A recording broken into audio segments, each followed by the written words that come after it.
RTGA, mieux qu'une chaîne, un monde.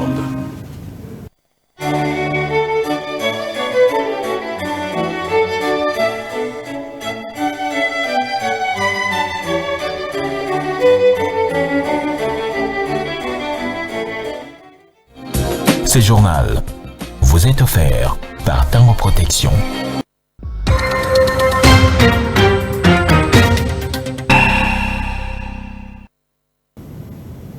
Vous suivez la RTGA, il est l'heure de vous informer au sommaire de ce journal. Réaction musclée des FARDC contre les attaques des rebelles du M23 FC dans le nord-sud Kivu. Le porte-parole de l'armée congolaise fait savoir qu'ils vont toujours réagir face à toute provocation.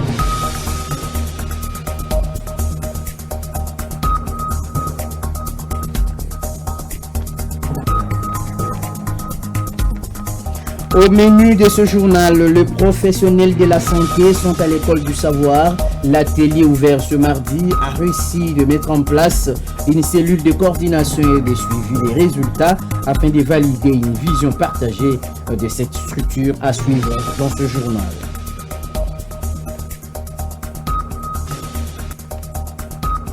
Et puis, célébration ce 28 octobre de la journée mondiale du judo, une manière de rappeler que cette discipline sportive est avant tout une école de respect, de maîtrise et des valeurs humaines. Voilà tout pour le sommaire.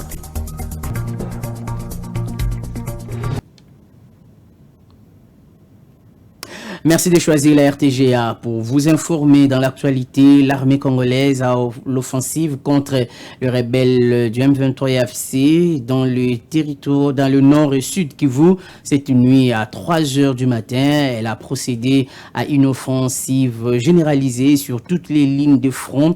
Artillerie lourde, drones de combat ont été mis à profit, dénoncent les rebelles qui vocifèrent contre la violation du cessez-le-feu. Aucune réaction des FARDC dont le porte-parole a prévenu que les forces ne vont pas éternellement assister à des attaques et des provocations sans réagir. Ils disent qu'on les a bombardés, c'est eux qui viennent nous provoquer et nous réagissons, a fait savoir le porte-parole des forces armées de la République démocratique du Congo.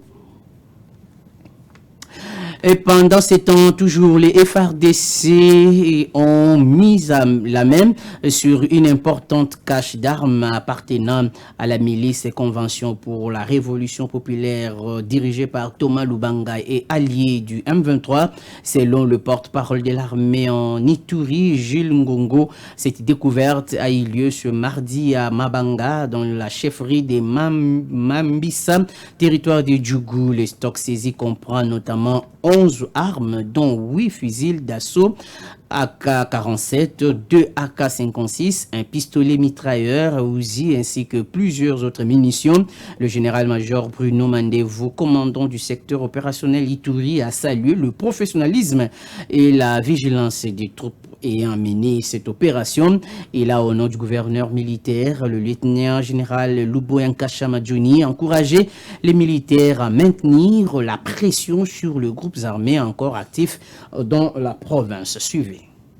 Grâce à la vigilance et au professionnalisme de nos troupes, la fouille a permis la récupération d'un lot significatif d'armes et de munitions de guerre composées de 8 fusils d'assaut de type AK-47, 2 fusils d'assaut de type AK-56, un pistolet mitrailleur de type Uzi, 18 chargeurs garnis, un lot important de munitions de différents calibres. Cette opération s'inscrit dans le cadre de la poursuite des efforts de pacification et de neutralisation de groupes armés opérant dans la province de l'Ituri. Le commandant secteur opérationnel Ituri, général-major Bruno Mandevou, au nom du commandant des opérations et gouverneur militaire de la province de l'Ituri, le lieutenant-général Luboya Nkasha-Madjouni félicite ces hommes pour leur sens élevé du devoir, leur discipline et leur détermination à restaurer la paix et la sécurité dans cette partie du territoire national conformément aux instructions du commandant suprême des forces armées et de la police nationale congolaise, Félix Tshisekedi Tshilombo. Pour le moment, les opérations se poursuivent pour éradiquer toute forme de menace de groupes armés, plus particulièrement aux côtés du littoral du lac Albert dans le territoire de Djougou.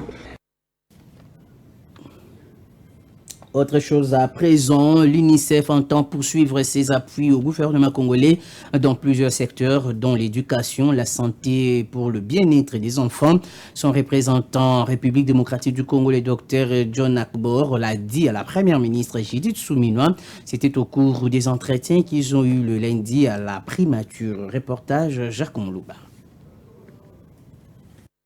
Au cours des discussions, la chef du gouvernement a fait savoir au Dr John Akbor ce que le gouvernement attend de son organisation en termes d'axes prioritaires d'intervention à court et à moyen terme, des axes qui s'alignent au programme gouvernemental. Elle nous a résumé, je crois, en 3 ou 4 grandes priorités pour nous en face en tant que UNICEF. C'était l'éducation, la qualité de l'éducation et l'éducation à tous. Et donc, sur lequel on remercie le gouvernement pour cette gratuité de l'éducation actuellement, sur lequel on voit des taux, n'est-ce pas, des taux d'enregistrement à l'école qui commencent à augmenter. La deuxième priorité sur laquelle elle est revenue, sur laquelle l'UNICEF va accompagner, c'est la couverture sanitaire universelle. Donc, on a échangé par rapport à ça et quel rôle l'UNICEF pourrait éventuellement jouer dans l'accompagnement du gouvernement dans cet objectif, cette vision très, très, très importante. La troisième sur laquelle on a échangé, c'est sur l'enregistrement des naissances. Et là aussi, on est revenu en disant que le taux, il y a beaucoup de travail qui a été fait. On voit le taux qui est en train d'augmenter, le taux d'enregistrement des naissances, mais il y a encore un certain nombre de défis. Globalement, le représentant de l'UNICEF a salué les retombées positives enregistrées dans les secteurs évoqués grâce aux réformes menées par l'exécutif central. L'UNICEF, conformément à sa mission qui est celle d'œuvrer à travers le monde pour la protection des droits des enfants, s'assure donc d'aligner ses initiatives aux priorités de la RDC dans les domaines sanitaires et éducatifs. Aux côtés du gouvernement souminois, elle va apporter son appui pour une revue à la hausse du nombre de filles inscrites à l'école, mais aussi pour matérialiser le projet CSU mis en place pour le bien de la population congolaise. Vous savez, pour avoir la couverture sanitaire universelle, il faut avoir la possibilité d'avoir les services qui sont disponibles. Et pour que ces services soient disponibles, il faut qu'il y ait des centres de santé qui fonctionnent. Il faut qu'il y ait du personnel, il faut qu'il y ait des équipements et des médicaments. Donc, il faut les financer en même temps. Donc, sur tous ces volets, avec un accent particulier pour UNICEF sur la partie santé communautaire, ça c'est une composante sur laquelle on va renforcer notre accompagnement. De cette rencontre, le représentant de l'UNICEF garde aussi dans sa mémoire l'esprit d'ouverture de la première ministre Judith Suminwa lors des échanges et son leadership. On va parler du lancement ce mardi de l'atelier des co-créations de la cellule de coordination et de suivi des résultats. Cet atelier qui se tient à Kinshasa réunit les secrétaires généraux, les directeurs des établissements et programmes de santé ainsi que les partenaires techniques et financiers, les agences onusiennes, mais aussi les organisations bilatérales et multilatérales et divers acteurs va valider une vision partagée de la structure organisationnelle de la cellule en formalisant son mandat. Le coup d'envoi a été donné par la première ministre Clarisse Ekoko Kaparay pour Image. Le système de santé de la République démocratique du Congo est confronté à des défis structurels qui freinent l'atteinte à ses objectifs. On peut citer le problème tel que la faible exécution des budgets alloués et la chaîne d'approvisionnement fragile qui entraîne des ruptures récurrentes. Pour faire face à cette situation au niveau de la primature ainsi que du ministère de la Santé, il a été noté la création d'une cellule de coordination et de suivi des résultats au niveau du secteur de la santé. Les partenaires du gouvernement congolais, PAT, se dit fiers d'accompagner cette cellule. PAT est fier d'accompagner cette initiative à travers le Task Force FAST, qui est un groupe de travail consultatif sur la stratégie financière, apportera une capacité robuste d'analyse des données, de modélisation de données financières et le pilotage par les performances. En tant qu'une organisation focalisée sur les innovations et la qualité, nous croyons fermement que ces décisions éclairées par les données de qualité sont la clé d'un système de santé plus équitable, plus efficace et plus résilient. Convaincu par l'impact positif de la CCRS, le ministre de la Santé voit les fruits que porte la dite cellule. Notre but n'est pas d'ajouter une nouvelle structure à l'architecture déjà complexe du ministère de la Santé, mais notre but est d'introduire une nouvelle culture, celle du suivi des résultats, du pilotage de la donnée et de la redevabilité intelligente. Une cellule qui, au lieu de s'enfermer dans des rapports, produira de la clarté. S'adressant aux participants à l'atelier de la co-création de la cellule de coordination et de suivi des résultats au sein du ministère de la Santé, la Première ministre a rappelé la mission leur assignée. Vos expertises, vos expériences, vos attentes sont essentielles pour donner à la CCSR sa légitimité et sa pertinence. Notre ambition est claire. Il s'agit de renforcer la coordination entre les acteurs institutionnels, techniques et financiers. Pendant 3 jours, les participants à l'atelier définiront le mandat, l'ancrage institutionnel, l'organisation interne et la feuille de route opérationnelle de la future cellule dans un esprit de co-construction et de collaboration. Un forum économique RDC Angola sera organisé dans les prochains jours. Le vice-premier ministre congolais en charge de l'économie, Daniel Mukoko Samba, qui séjourne à Luanda, capitale de l'Angola, a échangé le lundi avec le ministre angolais de la planification, Victor Hugo Guilherme, sur les préparatifs de cette rencontre qui vise à dynamiser la coopération bilatérale entre la RDC et l'Angola. Les échanges ont porté également sur l'intensification des partenariats dans les secteurs stratégiques ainsi que le développement des échanges entre opérateurs économiques de 2 pays. Et face à la montée des importations illicites du ciment Dangote à Kinshasa, le ministre du Commerce extérieur, Julien Paluku, engage donc une riposte judiciaire. Il a saisi ce mardi 28 octobre 2025, le procureur général près les tribunaux des grandes instances de Kinkole d'ouvrir une enquête quant à ce. Persingoma, économiste, salue cette décision qui, selon lui, est un levier pour protéger l'industrie nationale et renforcer la souveraineté économique de la République démocratique du Congo. Suivez Persingoma sur des propos recueillis par Dieu merci Chibwabwa. J'aimerais intervenir sur la question, sur l'actualité de la fermeture de la cimenterie Dangote par le ministre Julien Paluku. Sur le plan de vie économique, c'est une très bonne décision parce que l'entreprise ou la cimenterie Dangote baigne dans l'informel. Au moment où une entreprise baigne dans l'informel, l'État n'est pas capable de retirer ou de fiscaliser cette entreprise. Par là, je vais dire quoi? L'entreprise Dangote produit. Certes, il a engagé nos frères qui sont ici, mais l'entreprise Dangote ne paye pas l'impôt, ne paye pas la taxe. Et c'est là pour l'État, c'est une manque à gagner parce que nous voulons formaliser toutes les entreprises. Nous voulons formaliser notre économie, nous voulons quitter l'informel. Et la décision qui a été prise par le ministre Julien Paluku n'aura pas de répercussions néfastes au niveau de l'économie nationale. Pourquoi? Parce que ça aide d'ailleurs pour que les autres entreprises qui sont dans l'informel puissent intégrer la formalité, notamment en payant leur impôt, avoir un numéro national pour nous permettre de payer l'impôt, les taxes, pour cela mobiliser les recettes de l'État. Et puis, les prouesses du vice-premier ministre en charge du budget, Adolphe Muzito, ont été saluées par l'analyste économique, chercheur Julien Tabaza, qui dénonce par ailleurs des accusations mensongères orchestrées contre Adolphe Muzito par ses détracteurs. Selon cet analyste, le cabinet de Muzito est composé des Congolais et non par des membres de sa tribu. Suivez ce reportage. Contrairement aux autres langues, l'apport du vice-premier ministre en charge du budget dans la dépréciation du dollar américain face au franc congolais en République démocratique du Congo n'est pas négligé, soutient Julien Tabaza Kabego, analyste économique et chercheur, qui a rappelé le parcours et le mérite de cet homme d'État qui travaille pour donner aux Congolais un budget à la taille des enjeux. Nous nous réjouissons de sa rentrée au gouvernement. Comme vous le savez déjà, il nous avait présenté déjà aussitôt arrivé, entré au gouvernement, à la rentrée parlementaire, il a amené son premier budget qui est fixé à 13 milliards de dollars. 13 milliards de dollars, donc vous voyez déjà c'est une progression contrairement au budget passé. C'est un budget réaliste que nous saluons.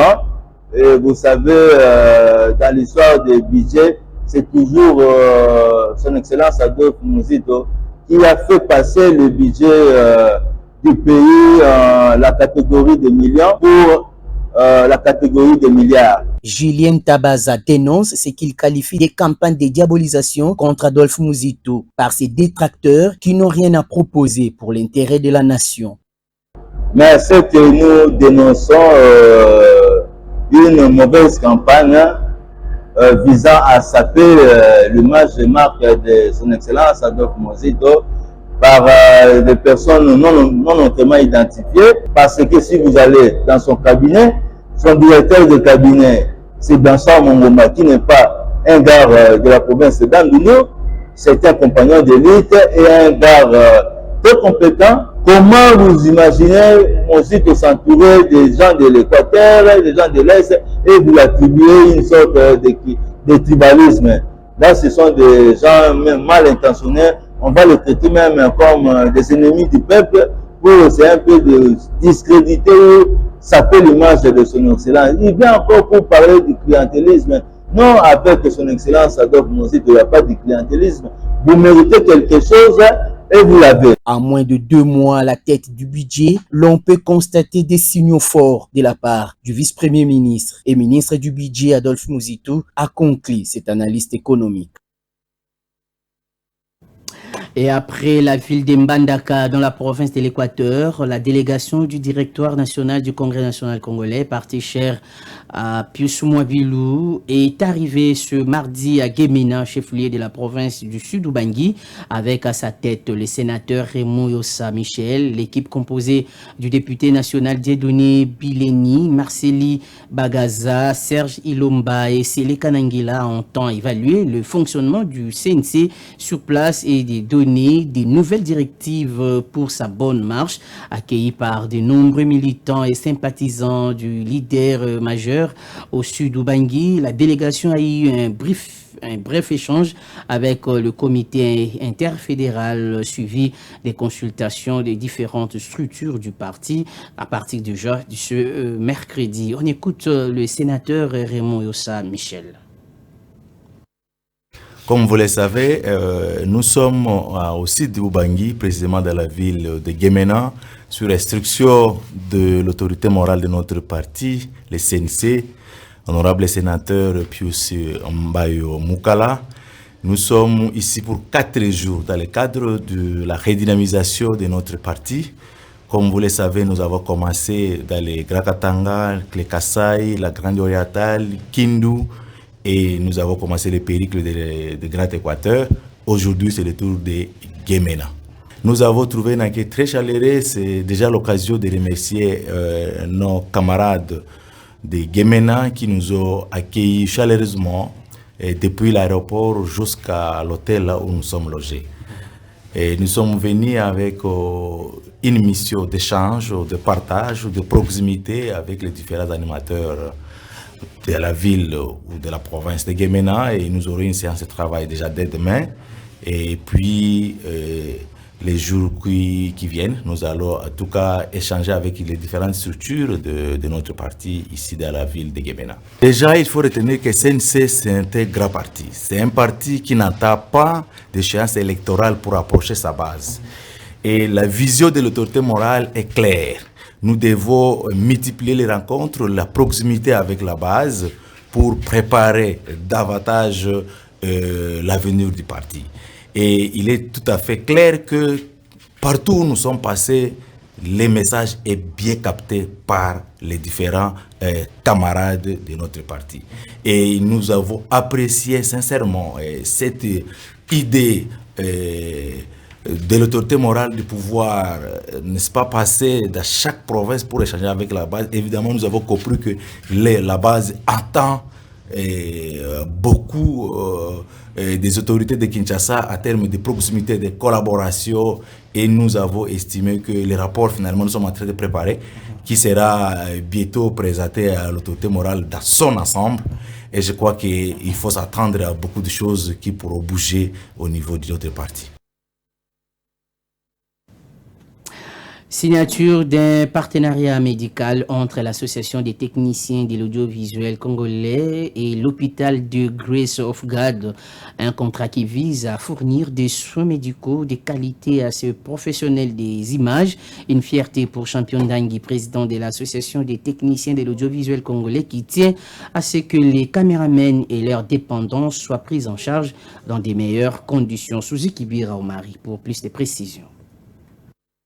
Ouf de soulagement pour les professionnels de la caméra en République démocratique du Congo réunis au sein de l'Association des techniciens de l'audiovisuel congolais, ATTAC en sigle. Grâce au leadership de leur président Champion Ndangui, ils auront désormais droit à une prise en charge sanitaire adéquate au sein de l'hôpital de Grace of God. La signature du contrat a eu lieu au siège de cette formation médicale entre le président de l'ATTAC, Champion Ndangui, et le médecin directeur de The Grace of God. Champion Ndangui s'est approprié l'adage qui dit « La santé n'a pas de prix » pour parvenir à cette signature afin d'aider les membres de sa structure à bénéficier des soins de qualité. Aujourd'hui, c'était notre troisième réunion trimestrielle, Assemblée générale ordinaire, où nous avons eu ces devoirs de pouvoir faire la restitution comme d'habitude. Pour ce trimestre, ce qui est favorable pour le membre d'ATTAC, c'est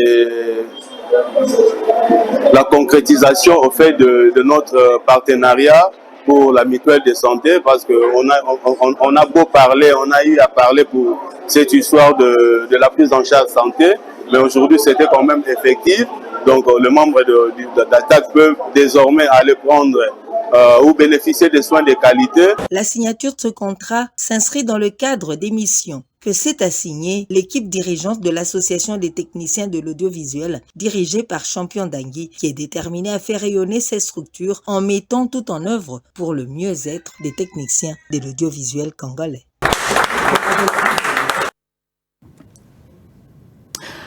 Et puis cette information, chaque 28 octobre, l'humanité célèbre la journée mondiale du judo, occasion de rappeler que cette discipline, au-delà de la compétition, est avant tout une école de respect, de maîtrise, mais aussi des valeurs humaines. Le thème de cette année est la paix.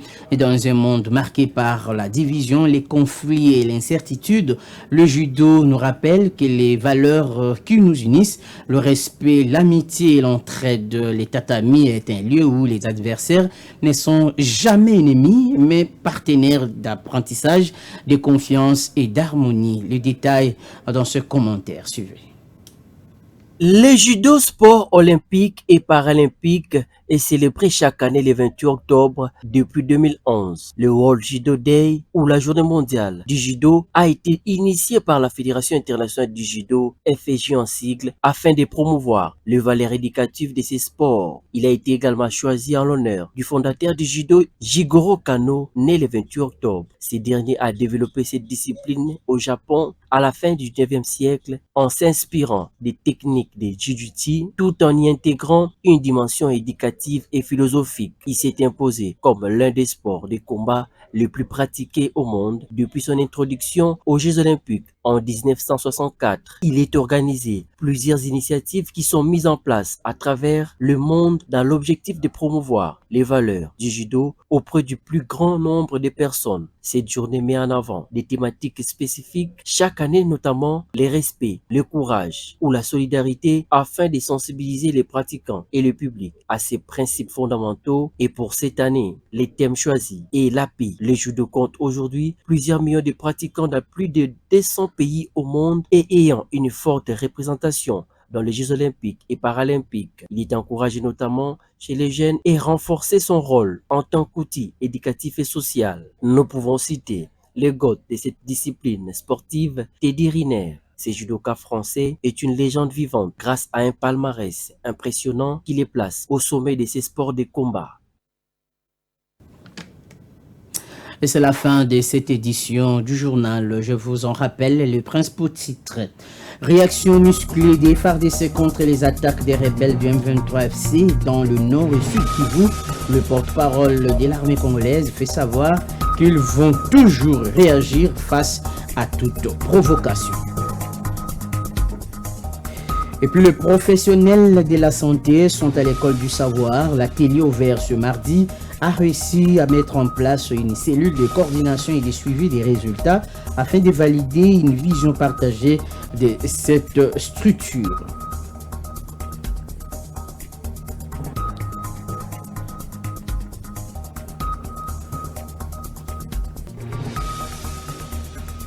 Enfin, on a parlé de la célébration ce 28 octobre de la Journée mondiale du judo, une manière de rappeler que cette discipline sportive est avant tout une école de respect, de maîtrise et des valeurs humaines.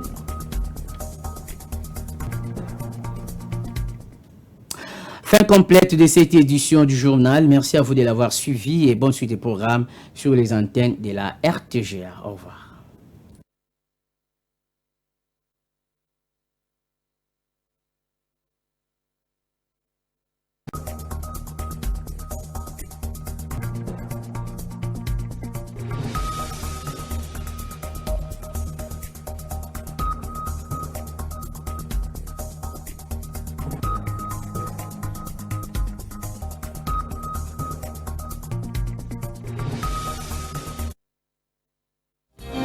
Ce journal vous a été offert par Tango Protection.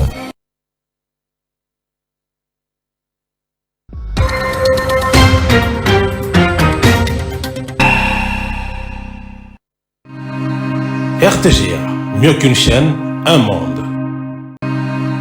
RTGA, mieux qu'une chaîne.